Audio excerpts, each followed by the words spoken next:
موضوع الشخير.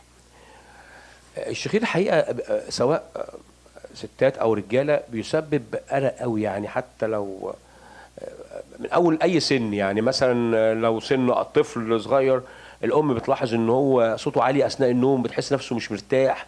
المشكله ان هنا الشخير احنا بنبص له، ناس كتير بتبص الشخير ده صوت، لكن انا ببص له ان الشخير ده معناه فيه اعاقه للتنفس.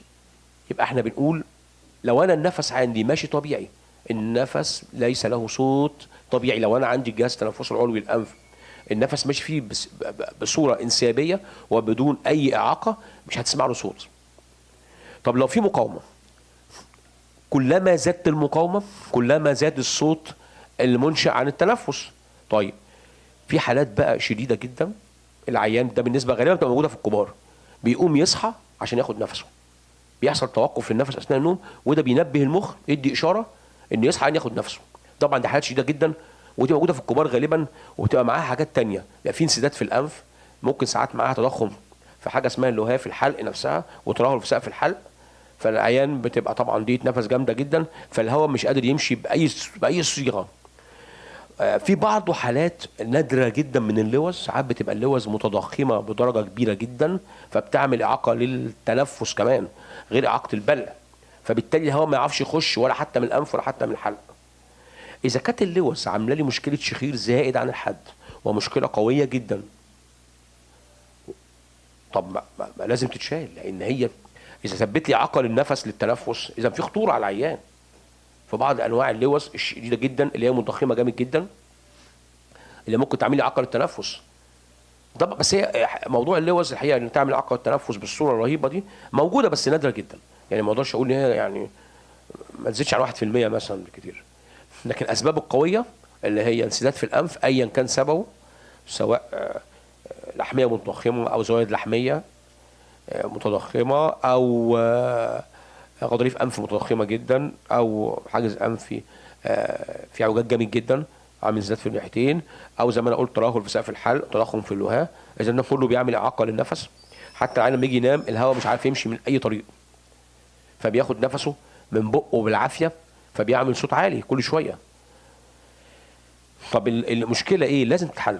اذا كان الشخير عالي جدا وبيعمل ده، غير انه بيعمل اعاقه للتنفس، لكن ممكن يعمل مثلا بعض الضوضاء حتى للمقيم في الاوضه نفسها وما يخلوش عارف ينام، يعمل ارق.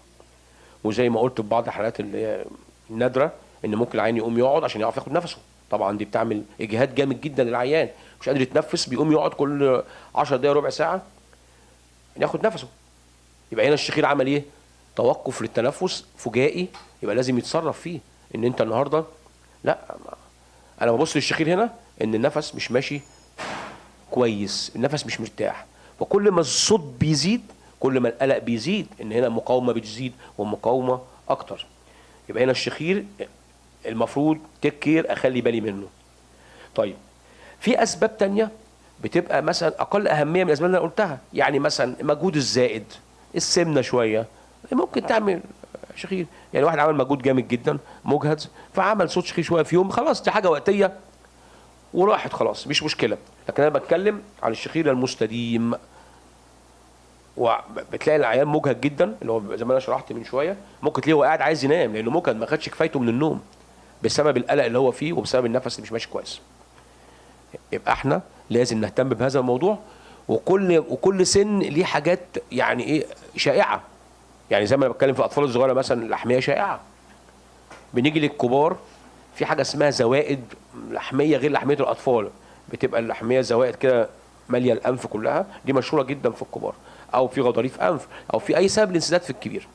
زي ما قلت في تضخم في اللهاه، سقف الحلق مترهل، كل اسباب دي ملائمه للكبار. يبقى انا بقيم الحاله، حسب سنها، حسب شدتها، بعمل لها الفحص اللازم ليها، ونشوف الحاجه المناسبه ليها. لو محتاجه تدخل جراحي ايه التدخل المناسب ليه، اللي هو يحسن لي وظيفه الانف. وبالتالي لو حسن لي وظيفه الانف هيحسن لي حكايه الجيوب الانفيه، هيحسن لي التنفس، هيحسن لي الصدر، هيحسن لي الحلق، هيدي العيان راحه كامله في النوم، فبالتالي يقدر يمارس عمله بصوره طبيعيه، ما يبقاش مجهد ما يبقاش في ارق وفي توتر، وان ممكن مثلا اللي هو قله النوم في الشخير الزائد وعدم المتابعه ممكن مثلا يخلي العيان في توتر، يسبب مثلا ارتفاع ضغط الدم او سكر، يسبب اعراض تانية يعني ايه بتنشا عن القلق والتوتر الزائد اللي العيان بيبقى فيه، انه مش واخد راحته في النوم، مش قادر ينام فتره كافيه.